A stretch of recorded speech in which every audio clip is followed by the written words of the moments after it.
अरे सावी, ये तेरी पर्स तो भूल गई थी, इसीलिए मैं तुझे ये लौटाने आई हूँ। अच्छा, थैंक यू सो मच यार। लेकिन सावी, तू यहाँ पर क्या कर रही है? ये तेरा घर है क्या? लेकिन तूने तो कहा था ना कि तू एक बड़े से बंगले में रहती है। अरे बाबा, ये मेरा घर नहीं है। दरअसल मैं यहाँ पर अपनी सहेली से मिलने आई हूँ। उसी का घर है ये। अच्छा, ऐसी बात है क्या? मुझे लगा कि ये घर तेरा ही है। चल ठीक है फिर, अब तू जा सकती है। परसों मिलते हैं। उतने में वहां पर स्कूल से लौटा हुआ नक्श आता है। अरे दीदी, आप आ गई? अरे बाप रे, कहीं डिम्पल के सामने ये मेरा भांडा ना फोड़ दे। अरे नक्श, वाओ, ये स्कूल यूनिफॉर्म तो शहर के one of the top school का है। मतलब ये नक्श इतनी बड़ी स्कूल में पढ़ने जाता है? हाँ दीदी, ग्रेट। पर पापा तो मेरा एडमिशन दूसरी। ओफो, ये नक्श भी ना। चलो नक्श, अंदर जाओ। हम यहाँ मेरी सहेली से मिलने आए हैं। तुम जाकर बैठ जाओ अंदर। मैं अभी आती हूँ। Bye Dimple, see you. ठीक है सावी, बाय। फिर डिम्पल वहां से चली जाती है। दीदी, आपने उस दीदी को झूठ क्यों बोला? ये तो हमारा ही घर है ना। और तुम थोड़ी ना किसी से मिलने आई हो यहाँ पर। तू तो आजकल बहुत सवाल पूछने लगा है। चुपचाप अंदर चल और अपने काम से काम रख। बुद्धू कहीं का। हे भगवान, आज तो मैंने जैसे तैसे मामला संभाल लिया, लेकिन मुझे अगली बार से चौकन्ना रहना होगा, क्योंकि मेरे लिए तो मेरी इज्जत ही सबसे बढ़कर है। फिर बाद में नक्श अपने माता पिता को शादी के झूठ बोलने के बारे में बताता है। और तभी उसने जरूर अपनी सहेली डिम्पल के सामने अपनी इज्जत बरकरार रखने के लिए ये सब कहा होगा। उसे तो अपने घर को भी अपना घर कहने में शर्म आती है। इतनी निर्लज्ज हो चुकी है ये लड़की, ना जाने कब सुधरेगी। लातों के भूत बातों से नहीं मानते भाग्यवान। अब एक ही रास्ता है जिससे ये सावी सुधर सकती है, और वो है उसकी शादी। आपने बिल्कुल सही कहा जी। शादी के बाद अपने आप ससुराल की बंदिशों के चलते हुए सावी जरूर सुधर जाएगी। अरे यहाँ तो हम उसे कुछ भी नहीं कह पाते, लेकिन वहां ससुराल वाले उसे अच्छे से सुधारेंगे। ठीक है फिर, मैं अभी पंडित जी से बात करता हूँ कि हमारी सावी के लिए अच्छे से अच्छा रिश्ता ढूंढे। कोई ऐसा लड़का, ऐसा परिवार जहाँ सावी को अच्छे से सबक मिले और वो पूरी तरह सुधर जाए। पंडित जी अब सावी के लिए लड़के ढूंढने लगते हैं, और अंत में गोपाल और सुजाता को 2 लड़के पसंद आते हैं। सावी बेटा, हमने अपनी तरफ से ये 2 लड़के चुन लिए हैं। दोनों भी अच्छे हैं, लेकिन अंतिम फैसला तुझे लेना है कि तुझे किसके साथ शादी करनी है। जी मुझे तो ये लग रहा है कि इसी लड़के को पक्का करते हैं जो मिडिल क्लास है, क्योंकि उसे हर चीज की अहमियत पता होगी। वो ये दूसरा वाला तो अमीर लड़का है ना पंडित जी? हाँ सुजाता बहन, ये दूसरा वाला लड़का अमीर है, लेकिन इसका परिवार भी काफी अच्छा है। अब बाकी का फैसला आपके हाथों में है। नहीं माँ पापा, मैं इस मिडिल क्लास लड़के से शादी बिल्कुल नहीं करूंगी। और अगर आप लोगों को मेरी बात आगे बढ़ानी है तो इस अमीर लड़के के साथ ही बढ़ाइए। मेरी हमेशा से यही तमन्ना थी कि मैं एक अमीर घराने की बहू बनूं, और तब तो मुझे कोई दिखावा करने की भी कोई जरूरत नहीं पड़ेगी। नहीं साबी, हमारे हिसाब से ये मिडिल क्लास घराने का लड़का ही सही रहेगा। अमीर घराने में जाकर तुम और बिगड़ोगी, और वही अगर तुमने इस लड़के के साथ शादी की तो तुम्हारी जिंदगी संवर जाएगी। नहीं पापा, प्लीज, बचपन से लेकर आज तक मेरी जिंदगी का हर एक फैसला आपने ही लिया है, लेकिन अब मुझे शादी करनी है, वो भी 1-2 साल के लिए नहीं, बल्कि पूरी जिंदगी भर के लिए। इसीलिए ये फैसला मुझे ही लेने दीजिए।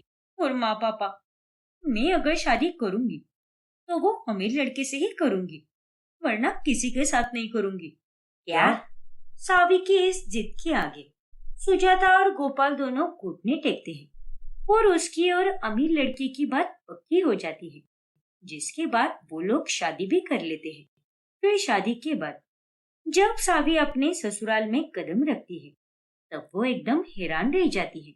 अरे ये क्या? ये घर तो किसी भी एंगल से अमीर नहीं लग रहा।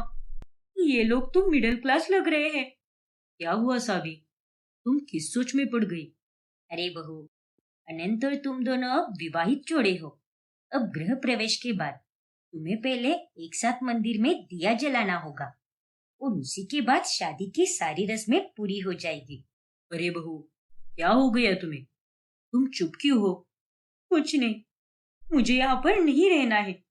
इतना कहकर साबी वहां से उल्टे पांव घूमकर वापस अपने मायके चली जाती है। साबी, रुक जाओ साबी। अरे तेजस्विनी, ये बहू को क्या हो गया? किसी ने उसे कुछ कह दिया क्या? नहीं जी, मैंने तो उसे अब तक कुछ भी नहीं कहा है और अब तो ये अपशगुन ही हो गया। गृह प्रवेश करने के ठीक 2 मिनट के बाद बहू ने उल्टे पांव कर दिए। सावी को वापस मायके में आए हुए देखकर गोपाल और सुजाता भी हैरान रह जाते हैं। अरे सावी, हमने अभी अभी तो तुझे विदा किया था, तो तू फिर से वापस क्यों आ गई? हाँ बेटा, सब ठीक तो है ना? कुछ भी ठीक नहीं है माँ, मेरे साथ धोखा हुआ है। जिन लोगों को मैंने अमीर समझा था वो लोग तो हमारी तरह मिडिल क्लास ही निकले। पंडित जी कहाँ पर है? बुलाओ उन्हें। अरे लेकिन ये कैसे हो सकता है बेटा? रुको, मैं अभी पंडित जी को बुलाता हूँ। फिर थोड़ी देर बाद में पंडित जी आते हैं और वो अनंत के बारे में सारी जानकारी को वापस एक बार देखते हैं। हे भगवान, माफ करना मुझसे एक बहुत बड़ी गलतफहमी हो गई। मेरे साथ आज तक ऐसा कभी नहीं हुआ।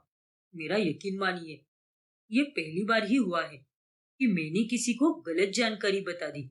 मुझे लगा कि अनंत एक अमीर लड़का है। तो अब मैं क्या करूं पंडित जी? आपके कहने पर मैंने भरोसा किया और ना ही अनंत और उसके परिवार के बारे में कोई बैकग्राउंड भी चेक किया। लेकिन आज आपकी गलतफहमी के कारण मैं बुरी तरह फंस चुकी हूँ। अब मैं क्या करूं?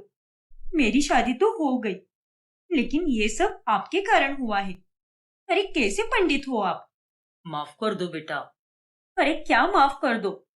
सावी, पंडित जी से तमीज से बात करो। ये भी एक इंसान ही है और गलतियां तो हर किसी से होती है। इसलिए अब ये सब नाटक करने का कोई फायदा नहीं। तुम्हारी ही इच्छा थी ना कि एक अमीर लड़के से शादी हो जाए। अब देखो, तुम्हें सबक सिखाने के लिए तुम्हारे भाग्य ने भी तुम्हारे साथ क्या खेल खेला है। बस कीजिए पापा, कम से कम आज के दिन तो कुछ मत सुनाइए। अरे सही कह रहे हैं तेरे पापा। अब जो हकीकत है उसे अपना ले और जो भी हुआ है उसे भाग्य का ही वरदान समझकर स्वीकार ले और अपने जीवन की नई शुरुआत कर। हाँ बेटी, शायद ये सब ऊपर वाले ने ही किया है। अब क्या पता कि तुम्हारी जिंदगी की सारी खुशियां तुम्हें अनंत के साथ रहकर ही मिल जाए। ऐसा कुछ भी नहीं होगा, क्योंकि वो मेरे लेवल का है ही नहीं। मुझे अमीर लड़के से ही शादी करनी थी। लेकिन अब मैं क्या करूं? अगर मैं यहाँ पर रह गई तो मेरी इज्जत और ज्यादा खराब हो जाएगी और अगर वहां पर रही तो मुझे रोजाना मुश्किलों से गुजरना होगा। देख सावी, अब तेरे पास कोई दूसरा रास्ता नहीं है। तू उस अनंत की बीवी और उसके घर की बहू बन चुकी है, इसीलिए अभी के अभी वहीं पर चली जा। बेफिजूल में अपनी और हमारी मुश्किलें और मत बढ़ा। अब सावी को ना चाहकर भी अपने ससुराल वापस लौटना ही पड़ता है और सुजाता तेजस्विनी को कॉल करके समझा देती है। माफ करना तेजस्विनी जी, लेकिन आप समझ ही सकती हो ना कि अचानक से सावी हम सब से अलग हो गई और उसे उस नए घर को देखकर घबराहट हुई। इसलिए वो वहां से भागकर यहाँ पर चली आई। लेकिन आप चिंता मत कीजिए, ऐसी वैसी कोई बात नहीं है। ठीक है सुजाता जी, मैं समझ सकती हूँ। मैंने और उसके पापा ने उसे समझा दिया है और वह समझ भी गई है। इसीलिए आप और निर्मल भाई साहब निश्चिंत रहिए। जी ठीक है, आप और गोपाल भाई साहब भी निश्चिंत रहिए, क्योंकि हम सावी को अपनी बहू नहीं बल्कि बेटी बनाकर रखेंगे। देखना आप, कुछ दिनों के बाद वो खुद ही आके रंग में रंग जाएगी और उसे अपने मायके जाने का मन भी नहीं करेगा, क्योंकि उसका ससुराल ही उसका दूसरा मायका बन जाएगा। बहुत बहुत धन्यवाद। और आपकी बातें सुनकर मुझे बहुत अच्छा लगा कि मेरी बेटी को इतने अच्छे ससुराल वाले मिले हैं। फिर रात में जब सावी अनंत के साथ सोती है तभी कूलर की आवाज से उसे नींद ही नहीं आती। सत्यानाश हो इस खटारे कूलर का। ये अनंत तो घोड़े बेचकर सो गया है, लेकिन मुझे तो इस आवाज में नींद ही नहीं आ रही। क्या क्या ख्वाब सजाए थे मैंने कि मेरा और मेरा पति का कमरा एकदम आलीशान होगा, बड़ा सा बेड होगा, महंगा एसी, हर चीज एकदम हाई क्लास होगी। लेकिन यहाँ पर तो हर एक चीज एकदम सस्ती और खटारा लग रही है। अब इस कूलर को ही देख लो, पता नहीं मैं यहाँ पर कैसे फंस गई। डिम्पल अब सावी की शादी की खबर सुनकर चकित रह जाती है। क्या यार सावी, तू तो एकदम छुपा रुस्तम निकली। अरे कम से कम मुझे तो बुला लेती शादी में। अब क्या करूं यार, वो अमीर लड़का तो मुझे देखते ही पागल हो गया, और उसके घर वाले तो कुंडली मेल वगैरह में बहुत मानते हैं, इसलिए उन्होंने फौरन कुंडली मिलाई। और मुहूर्त तो बस 2 दिन में ही खत्म होने वाला था, इसीलिए मुझे जल्दी जल्दी में शादी करनी पड़ी। क्या? हाँ ना डिम्पल, और तुझे पता है हमने एक 5 स्टार रिजॉर्ट में शादी की, और अब हनीमून के लिए भी हम लोग विदेश जाने वाले हैं। कमाल है यार। खैर, अब मैं तो तेरी शादी में नहीं आ पाई, लेकिन कम से कम फोटोज तो देख सकती हूँ ना। चल जल्दी से दिखा मुझे कि मेरे अमीर जीजू कैसे दिखते हैं। अरे उसके लिए तो तुझे इंतजार करना होगा ना, क्योंकि फोटोग्राफर ने अभी तक सारे फोटोज नहीं दिए हैं। थोड़ा टाइम तो लगेगा ही ना। अरे क्या यार तू भी, लेकिन मैं भी क्या करूँ डिम्पल, मुझे भी बेसब्री है, और वो फोटोग्राफर भी बहुत हाई फाई है, तो टाइम तो लगेगा ही ना। और एकदम क्वालिटी वाला काम करके देगा वो, और मैं थोड़ी ना किसी एरे गेरे नट्टू खेरे से अपनी शादी का फोटोशूट करा सकती हूँ। वो बात भी है यार। चल कोई नहीं, मैं इंतजार करूंगी, लेकिन मुझे अपनी शादी की फोटो जरूर दिखाना। हाँ बाबा, पक्का दिखाऊंगी। फिर अगले दिन, ये ले बहू, ये खानदानी गहने हैं, हमारी धरोहर। अरे माँ जी, ये पुराने गहने आप मुझे क्यों दे रही है? अपने पास ही रखिए इसे।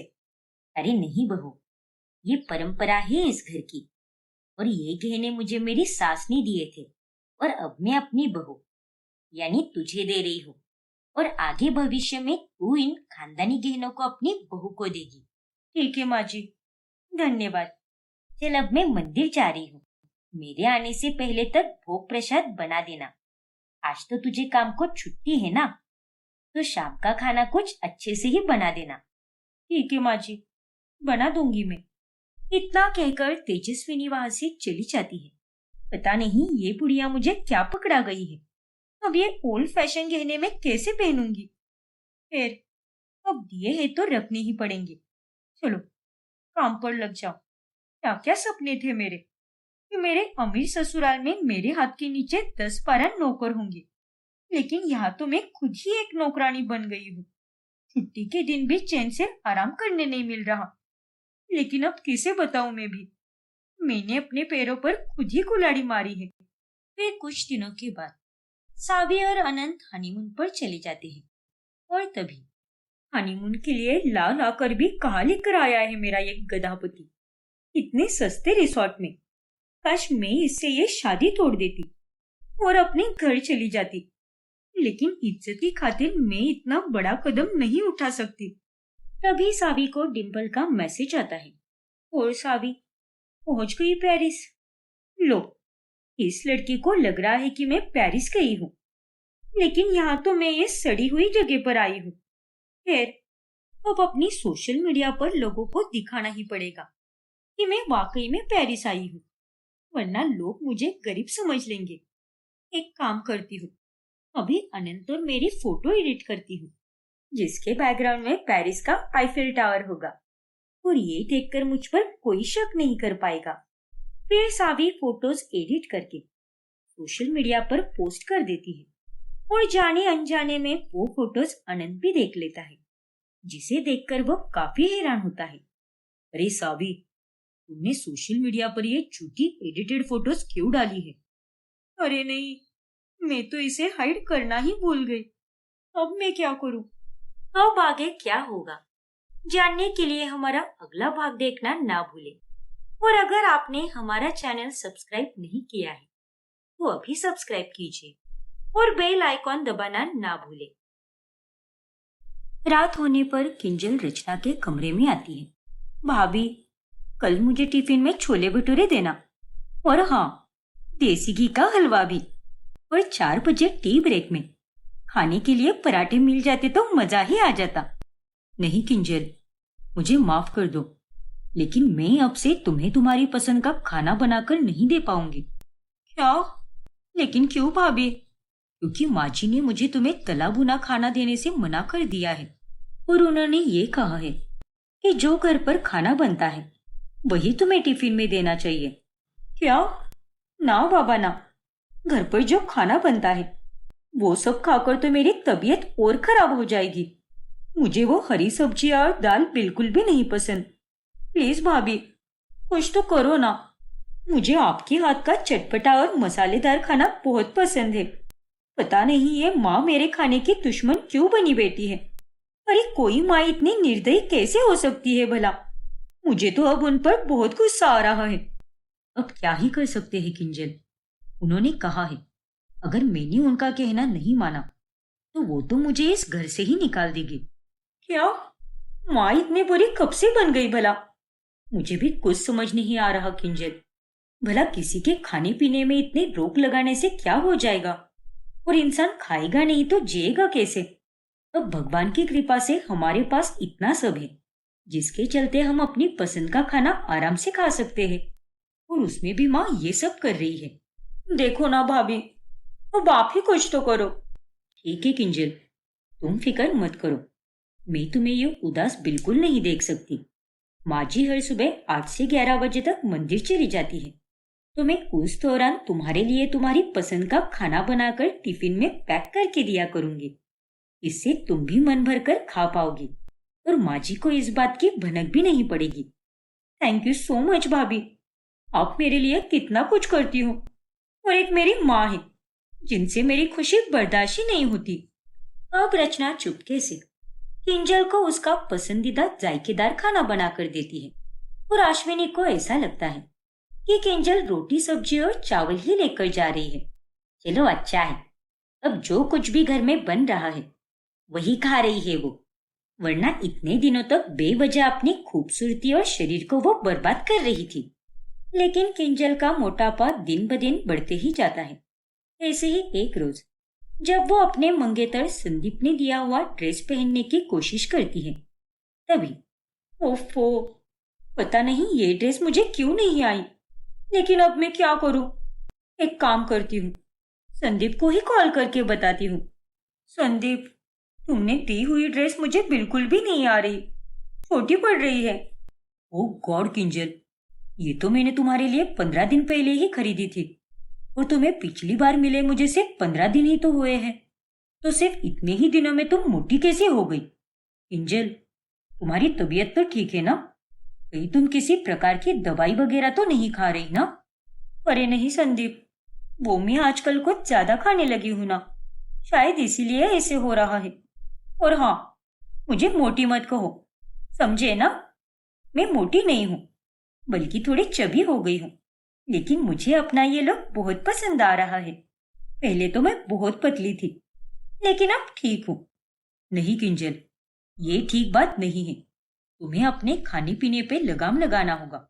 लगता है तुम ओवर ईटिंग कर रही हो, यानी कि हद से ज्यादा खा रही हो। जितना खाना तुम्हारे शरीर को चाहिए उससे कई ज्यादा खाना दे रही हो तुम उसे, इसीलिए तुम्हारे शरीर की चर्बी बढ़ती जा रही है। अरे मेरे फिटनेस फ्रीक मंगेतर, ऐसा कुछ भी नहीं है। मैं इतना भी राक्षसनी जैसा नहीं खाती, बस थोड़ा पहले से ज्यादा खाने लगी हूँ। चलो अब मैं रखती हूँ फोन। तुमने जिस दुकान से यह ड्रेस खरीदा है उस दुकान का एड्रेस और बिल भेज देना, तो मैं चाहकर अपनी नई साइज का ड्रेस आराम से ले सकती हूँ। फिर एक रोज जब अश्विनी बाहर गई होती है, तभी वह किंजल को बर्गर खाते हुए देख लेती है। वो भी एक नहीं बल्कि 3-3 बर्गर। हे राम, ये लड़की बिल्कुल नहीं सुधरेगी, इसकी तो आज खैर नहीं। अरे माँ, आप यहाँ पर? यूरे बेशरम, तुझे जरा सी भी अक्ल नहीं है क्या? तुझे मैंने कहा था ना कि ये सब खाना बिल्कुल मत खाना। घर से ये सारा खाना मिलना बंद हो गया। इसीलिए अब तू चुपके से बाहर खाना खाने लगी है। अरे कभी तो अपनी माँ की बात मान लिया कर। माँ, ऐसे भरे बाजार में मुझ पर मत चिल्लाइए। खामखा आपकी और मेरे दोनों की इज्जत जा रही है। अरे तू पहले घर पर चल, फिर बताती हूँ मैं तुझे। फिर अश्विनी किंजल को लेकर घर आती है। देख किंजल, मैं तेरी माँ हूँ, कोई दुश्मन नहीं। अगर मैं तुझे कोई बात बार बार बता रही हूँ तो उसके पीछे कोई कारण होगा, इसीलिए कह रही हूँ ना। अरे कोई कारण नहीं है उसके पीछे, मैं अच्छे से जानती हूँ। मैं आपके पैसे बर्बाद कर रही हूँ ना, राशन भी बर्बाद कर रही हूँ, इसीलिए आपको तकलीफ हो रही है। अरे कैसी माँ हो आप, अपनी बेटी का खाना पीना निकाल रही हो। छी। चुप हो जा किंजल, भूल मत, ये तेरी उम्र की कोई सहेली नहीं है, हमारी माँ है ये, इसीलिए थोड़ा तमीज से बात कर। जब देखो तब हर किसी के साथ बदतमीजी करती फिरती है। और मैं तेरा कोई खाना पीना नहीं निकाल रही हूँ। तुझे जो भी खाना है खा, लेकिन नियमित रूप से खा। तू तो बेहिसाब खाती जा रही है। अभी कुछ देर पहले तू 3-3 बर्गर खा रही थी। अब तू ही बता, उन 3 बर्गर से तेरा वजन कितना बढ़ सकता है? तुझे आज तो मजा बहुत आएगा, लेकिन आगे जाके तुझे ही तकलीफ होगी, क्योंकि ये मोटापा आगे जाकर कई सारी खतरनाक बीमारियां दे सकता है। और मुझे तेरी सुंदरता से कोई लेना देना नहीं है। और मैं तो ये भी नहीं कह रही कि मोटी हो जाएगी तो तेरी सुंदरता खराब हो जाएगी, वो एक दूसरी बात है। लेकिन सबसे महत्वपूर्ण तेरी सेहत है। खाना खाना है तो ऐसा खाओ जो तुम्हारी सेहत अच्छी बनाए, ना कि उसे बिगाड़े। बस माँ, आज के लिए इतना प्रवचन बहुत हो गया। इतना कहकर किंजल अपने कमरे में चली जाती है। देखा, दिन ब दिन ये लड़की कितनी नालायक होती जा रही है। ना जाने इसमें इतना बदलाव कहाँ से आया है। ये पहले तो इतना बिल्कुल भी नहीं खाती थी।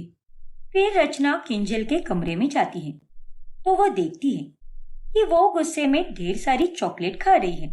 अरे बस करो किंजल, इतने सारे चॉकलेट्स एक बार में ही खाओगी तो तुम्हारा पेट दर्द करेगा। प्लीज रुक जाओ। तो मैं क्या करूं भाभी? आपने देखा ना, माँ कैसी चिल्ला रही थी मुझ पर। हाँ मैंने देखा किंजल, लेकिन अब उन्हें ऐसा लग रहा है कि तुम्हारी शादी होने वाली है तो उसमें कोई दिक्कत नहीं आनी चाहिए। अरे तुम पहले कितनी पतली थी, लेकिन अब मोटी हो रही हो। लेकिन सच कहूँ किंजल, तुम्हारे शरीर के हिसाब से मुझे तुम्हारा वजन सही लगता है। और इस उम्र में ये सारी चीजें नहीं खाओगी तो कब खाओगी?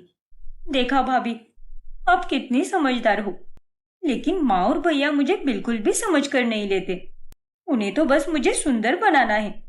अरे कोई चाकर उन्हें ये बता दे कि मैं कोई सांड जैसी मोटी नहीं हो गई हूँ, बल्कि मैं तो बस तंदुरुस्त हो गई हूँ और मुझे इस शरीर में बहुत खुशी मिल रही है। काश उन दोनों की भी सोच आपकी जैसी ही होती भाभी। खैर, इतनी परेशान मत हो किंजल, और तुम्हें जो कुछ भी खाना हो वो मुझे बताया करो ना। मैं हूं यहाँ पर, और तुम मुझे अपनी भाभी नहीं बल्कि सहेली ही समझो। ना सिर्फ खाने को लेकर, लेकिन बाकी हर प्रकार से भी मैं तुम्हारी पूरी मदद करूंगी और तुम्हें समझ के भी लूंगी। शुक्रिया भाभी। इतना कहकर किंजल रचना के गले लग जाती है। फिर एक रात, किंजल, मैंने फ्रिज में तुम्हारे लिए आइसक्रीम लाकर रख दिए है। तुम्हें बटर स्कॉच का ही पैकेट चाहिए था ना, तो ला दिया है मैंने। क्या? सच में? थैंक यू सो मच भाभी। अरे कोई बात नहीं किंजल। अच्छा सुनो, रात में देर से उठकर ही खाना, ताकि तुम्हें कोई देख ना सके। अच्छा चलो, गुड नाइट। हाँ भाभी, गुड नाइट। ये अब तो मैं सोऊंगी ही नहीं, और जब तक 1 या 2 नहीं बज जाते तब तक मैं टीवी देखती रहूंगी, और उसके बाद ही आइसक्रीम खाऊंगी और मस्त मजे से सो जाऊंगी। वो मीठी मीठी आइसक्रीम खाकर तो मुझे बहुत अच्छी नींद आएगी। फिर रात के 2 बजे किंजल रसोई में चली जाती है और फ्रिज में से आइसक्रीम का डब्बा निकालकर वो आइसक्रीम खाने लगती है। वाओ, ऐसा लग रहा है कि मैं स्वर्ग में ही हूँ। इतनी स्वादिष्ट है ये आइसक्रीम। उफ, मजा ही आ गया। लेकिन गलती से किंजल एक बड़ा सा बर्तन नीचे गिरा देती है, जिसकी आवाज से अश्विनी जाग जाती है। दूर से उसे ऐसे लगता है कि रसोई में कोई चोर घुस आया है। हे भगवान, वहां अंधेरे में कोई है लगता है। लगता है गली की औरतें जिस चोर के बारे में बात कर रही थी, वो चोर आज मेरे घर में घुस चुका है। लेकिन इसे मैं बिल्कुल नहीं छोड़ूंगी। आज ये मेरे हाथों से नहीं बचने वाला। फिर अश्विनी डंडा उठाकर उसे मारने जाती है। उतने में किंजल चिल्ला पड़ती है, नहीं। किंजल तू? फिर किंजल रसोई की लाइट ऑन कर देती है और किंजल के हाथ में आइसक्रीम का डब्बा देखकर अश्विनी को बहुत गुस्सा आता है। किंजल की आवाज सुनकर उत्कर्ष और रचना भी उठकर रसोई में आ जाते हैं। क्या हुआ माँ? और ये क्या? किंजल, तू इतनी रात गए यहाँ पर बैठकर आइसक्रीम खा रही है? अरे गधी, तुझे 1000 बार कहा है मैंने, फिर भी तू मेरी एक बात नहीं मानती। अरे ये भी कोई समय है क्या आइसक्रीम खाने का? लेकिन माँ। अरे तेरा लेकिन वेकिन गया तेल लेने। अगर तुझे आइसक्रीम ही खानी है तो सही समय पर सही मात्रा में खाना। इस तरह इतना बड़ा डब्बा लेकर क्यों खा रही है, जैसे कि तू कोई जन्मों की भूखी है। निर्लज्ज कही की। मेरी बात कान खोल के सुन ले किंजल, आज ये आखिरी बार है जब मैं तुझे आसानी से छोड़ रही हूँ।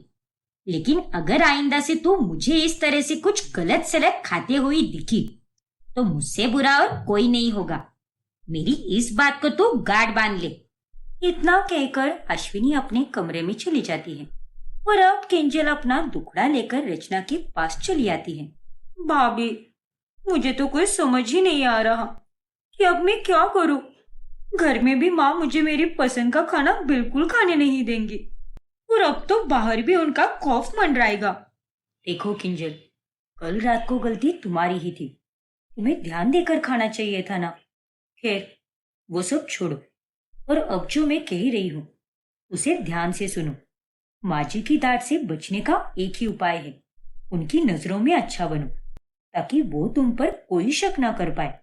लेकिन कैसे भाभी? फिर रचना किंजल को नाटक करने के लिए कहती है और किंजल भी ठीक वैसा ही करती है। अरे नहीं भाभी, इतना ही बस हो गया। अब और ज्यादा मैं पुलाव बिल्कुल नहीं खाऊंगी। माँ ने कहा है ना, नियमित रूप से ही खाना है, इसलिए मैं आज से कम ही खाना खाऊंगी, जिससे मेरा पेट भी भर जाए और सेहत भी अच्छी बने। है ना माँ? हाँ बेटा। अब किंजल ऐसे ही एक हफ्ते तक करती है, जिससे अश्विनी को बहुत खुशी मिलती है। अरे बहू, किंजल में आए सुधार को देखकर मुझे बहुत खुशी मिल रही है। आखिरकार माँ की डांट से बच्चा सुधर ही जाता है। अब देखना, थोड़े ही दिनों में वो फिर से पहले जैसी पतली हो जाएगी। जी माँ जी, आपने बिल्कुल सही कहा। भगवान करे बस ऐसा ही हो। अब जब वो अच्छे से पेश आ रही है तो मैं भी जरा गाँव होकर आती हूँ। लगभग मेरा 1 महीना जाएगा वहां पर।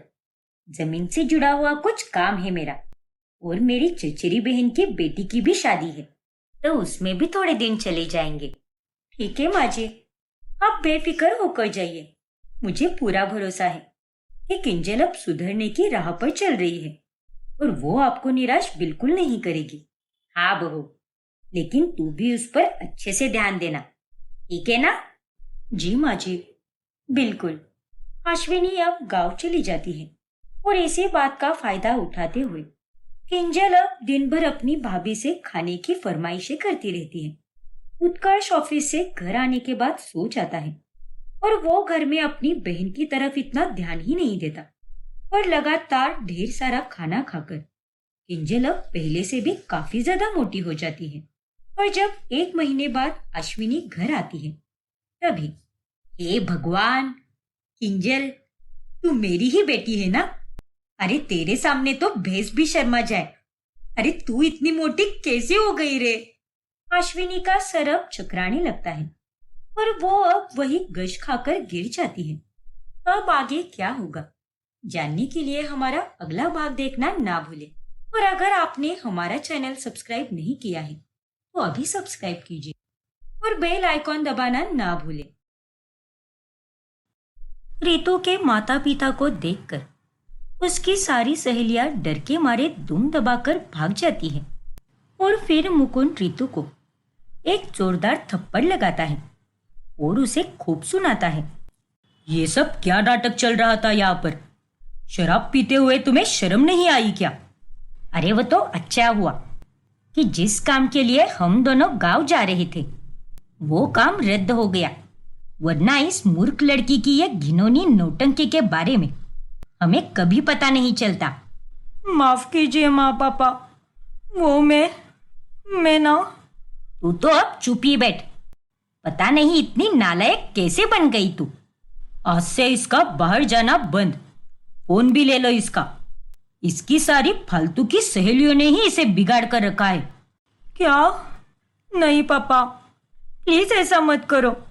मैं आपसे वादा करती हूँ कि आज के बाद मैं किसी भी सहेली से कोई बात नहीं करूंगी, और अगर बाहर भी जाऊंगी तो केवल काम के सिलसिले में।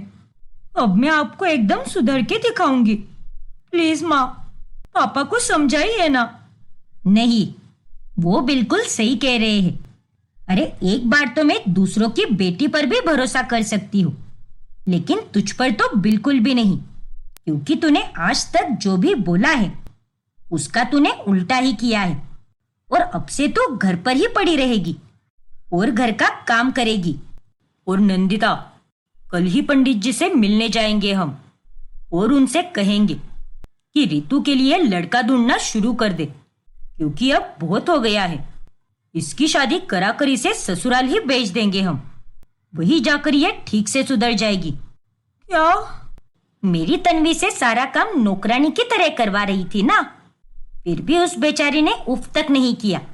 तू तो रुक जा, तुझे तो अब मैं अच्छे से सबक सिखाती हूँ, और अब से इस पर 24 घंटे नजर रखना। रितु बहुत हैरान रह जाती है। फिर अगले दिन नंदिता और मुकुंद दोनों पंडित जी से मिलने जाते हैं, और तभी पंडित जी लगे हाथ मुकुंद की दोनों बेटियों की कुंडली देखते हैं। पंडित जी, हमारी बेटी के लिए कोई अच्छा सा लड़का ढूंढिए। हमें उसकी शादी करानी है, वो भी जल्द से जल्द। अरे बाप रे, क्या हुआ पंडित जी? आप कुंडली पढ़ते समय चौंक क्यों गए? हाँ पंडित जी, क्या बात है? देखिए, अपनी बड़ी बेटी के साथ साथ तुम्हें छोटी बेटी की भी शादी करानी होगी, वो भी आने वाले 3 महीनों के अंदर। क्या? हाँ, क्योंकि तुम्हारी छोटी बेटी तन्वी का शादी का अभी योग है, लेकिन वो केवल आने वाले 3 महीनों तक ही सीमित है, और उसके बाद 5 सालों तक तुम दोनों उसकी शादी नहीं करा पाओगे, क्योंकि आने वाले 5 सालों में उसकी शादी के लिए अनुकूल समय भी नहीं है। और यदि आपने इन 5 सालों में उसकी शादी करा भी दी तो उसकी पूरी जिंदगी बर्बाद हो जाएगी। हे भगवान! ये आप क्या कह रहे हैं पंडित जी? यही सत्य है। ठीक है पंडित जी, अगर ऐसा ही है तो हम हमारी तन्वी की शादी भी करा देंगे। आप दोनों के लिए भी अच्छे घराने के रिश्ते देखिए। ठीक है बहन जी। फिर पंडित जी दोनों के लिए अच्छे घर के रिश्ते ढूंढते हैं, और रितु की शादी अंकुर से और तन्वी की शादी पीयूष से होती है। फिर एक सुबह, हे भगवान, सुबह के 9 बज रहे हैं। पता नहीं मैं आज इतनी देर से कैसे उठ गई। आज तो पीयूष की छुट्टी है, लेकिन मेरी नहीं। मुझे तो सारे काम करने ही होंगे ना। तन्वी बहुत घबरा जाती है, और वो बाहर हॉल में आकर अपनी सास विभा से माफी मांगती है। अरे बहू, तू माफी क्यों मांग रही है? क्योंकि मुझे उठने में देर हो गई माँ जी, इसीलिए मैं आपसे माफी मांग रही हूँ। लेकिन कल से मैं सुबह जल्दी उठकर घर के सारे काम वक्त पर कर दूंगी। क्या हुआ माँ जी, आप हंस क्यों रही हो? अरे मेरी बावली बहू, इतनी सी बात के लिए तू इतना घबरा गई और हाथ जोड़कर माफी भी मांग रही है। तू देर से उठ गई, इसमें इतनी कौन सी बड़ी बात है? हम सब इंसान हैं और हमें भी थकावट होती है। देख बहू, मैं बाकी सासों की तरह बिल्कुल नहीं हूँ, और तू मेरी बहू नहीं बल्कि बेटी है, इसीलिए इतना घबरा मत। इस घर में खुशी से रहे। सच में माँ जी, धन्यवाद, आप बहुत अच्छी हो। जब मैं तुझे पहली बार मिली थी ना तेरे घर पर, तभी मैं समझ गई थी कि तू कितनी प्यारी और समझदार है, और उसी दिन मैंने तय कर लिया था कि मैं तुझे अपनी घर की बहू नहीं बल्कि बेटी बनाकर रखूंगी। चल, अब जाकर नहा ले और फिर अपने काम पे लग जा और ज्यादा चिंता मत कर, ठीक है ना? जी माँ जी, आती हूं मैं। वही दूसरी तरफ रितु के ससुराल में, ये ले बहू, ये घर की चाबियां हैं। अब मैं और तेरे पापा जी तो ज्यादातर गांव में ही रहते हैं, इसीलिए अब इस घर की बहू होने के नाते ये चाबियों का जिम्मा तेरा हुआ। शुक्रिया माँ जी। एक मिनट, इस घर की बेटी अब भी है यहाँ पर। रितु, लाओ, ये चाबियों का गुच्छा मुझे दे दो। इसकी सही जगह तुम्हारे पास नहीं बल्कि मेरे पास है। लेकिन दीदी, माँ जी तो। अरे करीना बेटा, अब ये इस घर की बहू है तो इसी के पास रहने देना। तो क्यों इस जिम्मेदारी को निभाकर अपना सरदर्द बढ़ा रही है? अरे माँ, आप निश्चिंत रहिए, मैं हूं ना, मैं सब संभाल लूंगी और इससे मुझे कोई सरदर्द भी नहीं होगा। लाओ रितु। फिर रितु वो चाबियों का गुच्छा अपनी ननद करीना को दे देती है और शादी के एक हफ्ते बाद ही रितु के सास ससुर अनामिका और यशवंत फिर से गांव चले जाते हैं। अरे रितु, मुझे तो बहुत भूख लग रही है और मुझे पिज्जा खाने का बहुत मन कर रहा है, वो भी घर पर बना हुआ। जाओ ना, प्लीज बना दो मेरे लिए। ओह, लेकिन दीदी, अभी अभी तो मैंने सारा खाना बनाकर रख दिया है, फिर अभी ये पिज्जा। हाँ तो उसमें क्या हुआ? चलो अब जाओ, मैं इंतजार कर रही हूँ। अच्छा सा पिज्जा बनाना, और हाँ, एक पिज्जा कम तीखा बनाना, क्योंकि सौम्या जब स्कूल से आएगी तब वो भी खा लेगी। ठीक है दीदी, बना दूंगी मैं। इतना सारा खाना बनाने के बाद भी रितु को फिर से रसोई में जाकर पिज्जा बनाना पड़ता है। ये मेरी ननंद भी ना एक नंबर की नालायक है। हे भगवान, ये मैं कहाँ फंस गई हूँ। करीना रितु के पति पीयूष की सगी बड़ी बहन होती है, जिसका पति विदेश में काम करता है। इसीलिए वो अपने मायके में ही अपनी बेटी सौम्या के साथ रहती है। वाह रितु, क्या पिज्जा बनाया है तुमने, है ना सौम्या? हाँ मम्मा, मामी अब तो कमाल की शेफ हो। मुझे ये पिज्जा बहुत पसंद आया। Thank you dear. और मुझे तो ये पिज्जा और बर्गर वगैरह ही बनाना आता है, लेकिन सब्जी, दाल और रोटी वो मैं उतना अच्छे से नहीं बना पाती। कोई बात नहीं रितु, अब यहाँ ससुराल में सारे काम रोजाना करके तुम सब कुछ एकदम अच्छे से सीख जाओगी, देखना तुम। हाँ दीदी। जहाँ एक तरफ रितु को इतनी सख्त किस्म की ननंद मिलती है, वही दूसरी तरफ तन्वी के ससुराल में सभी उसको खूब प्यार देते हैं। और उसकी ननंद डिम्पल एक दिन उसके पास जीन्स और टॉप लेकर आती है। ये लो भाभी, क्या हर वक्त ये साड़ी में ही रहते हो आप? आज हम दोनों बाहर जाएंगे और तब आप ये जीन्स और टॉप जरूर पहनना। क्या जीन्स और टॉप? नहीं डिम्पल, मैं ये जीन्स और टॉप नहीं पहन सकती, क्योंकि मैं इस घर की बहू बन चुकी हूँ और बहुओं को ये सब पहनना बिल्कुल भी शोभा नहीं देता। ओफो, क्या तो भी तन्वी बहू, तुझे जो पहनना है वो तो पहन सकती है, यहाँ कोई रोक टोक बिल्कुल नहीं है। और हाँ, लड़की चाहे जीन्स टॉप पहने या साड़ी, उसका चरित्र तब भी अच्छा दिखेगा जब वो अपने स्वभाव और विचारों से अच्छी होगी। पहनावे से किसी को भी परखा नहीं जाता बेटा। लेकिन माँ जी, मैंने तो आज तक ये जीन्स और टॉप कभी पहना भी नहीं है, मेरी दीदी ही पहनती है ये सब। अरे बहू, अगर तूने आज तक ये नहीं पहना है तो अब पहन लेना, और जब तक तू इन्हें पहनकर नहीं देखेगी तब तक तुझे कैसे पता चलेगा कि कौन सी चीज तुझ पर ज्यादा अच्छी लग रही है। और मुझे तो पूरा यकीन है भाभी कि आप जीन्स और टॉप में एकदम सुंदर लगोगी। अब जाइए, इसे पहनकर आइए। ठीक है डिम्पल, अगर आप दोनों इतना कह रही हो तो मैं इसे पहन लेती हूँ। फिर तन्वी पहली बार जीन्स और टॉप पहनती है और वो उसमें बहुत खूबसूरत लगती है।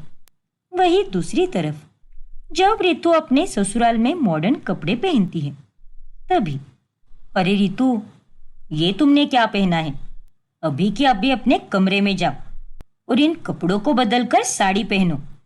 ये तुम्हारा मायका नहीं है बल्कि ससुराल है और यहाँ पर तुम्हें सिर्फ और सिर्फ साड़ी में ही रहना होगा, समझी कि नहीं? लेकिन दीदी, आप भी तो मॉडर्न कपड़े पहनती हो ना, और अगर मैंने भी ये कपड़े पहन लिए तो उसमें कौन सी बड़ी बात है? तुम मुझसे ज्यादा जबान मत लड़ाओ। मैं तुम्हारी बड़ी ननंद हूँ और ननंद भी सास समान होती है, इसलिए जितना कहा है उतना करो। ये मेरा मायका है और यहाँ पर मैं जो पहनना चाहती हूँ वो पहन सकती हूँ। तुम्हें उससे कोई मतलब रखने की कोई जरूरत नहीं है।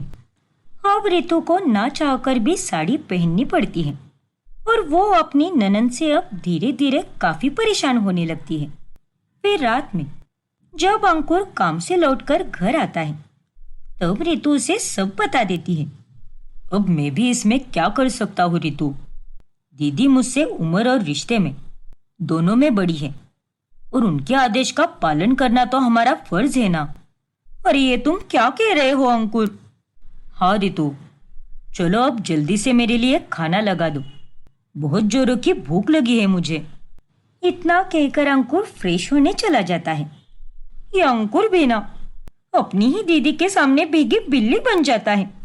मुझे तो यहाँ पर बहुत अकेला महसूस हो रहा है और मुझे तो ये लगता था कि एटलीस्ट अंकुर तो मेरी तरफ रहेगा, लेकिन ये पागल भी अपनी बहन से डरता है। फिर अगले दिन जब रितु अपना फोन देख रही होती है तभी वो सोशल मीडिया पर तन्वी का अकाउंट देखती है जिस पर उसने फोटो पोस्ट की होती है और उस फोटो को देखकर रितु एकदम हैरान रह जाती है। अरे ये क्या? ये तो तन्वी का सोशल मीडिया आईडी है, लेकिन ये सोशल मीडिया पर कब आए? और इसका तो पूरा मेकओवर ही हो चुका है और इसने तो फोटो में जीन्स और टॉप पहना है और अपनी ननन के साथ कितना मस्त पोज किया है इसने। इसकी किस्मत तो एकदम चमक उठी है। इस सीधी सादी तन्वी को तो कितना दिलदार ससुराल मिला है, लेकिन मुझ जैसी बेबाक और मॉडर्न लड़की को कितना खड़ूस और बेकार ससुराल मिला है। तन्वी की यह बदली हुई जिंदगी देखकर रितु को अपने लिए बहुत दुख होता है। फिर एक दिन, ये देखो भाभी, मैंने आपके लिए क्या लाया है। अरे ये तो कोई गिफ्ट लग रहा है। क्या है इस बॉक्स में? जब आप खोलोगे तो आपको पता चल ही जाएगा भाभी। हाँ तन्वी, जल्दी से खोलो इसे। ठीक है पीयूष।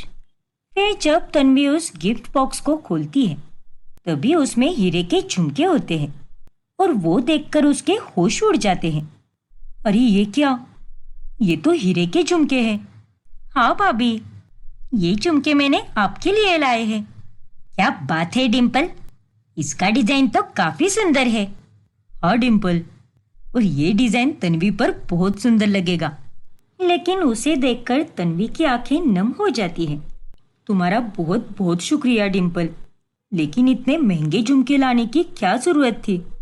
ओफो भाभी, अब मैं आपके लिए ये सब नहीं करूंगी तो किसके लिए करूंगी?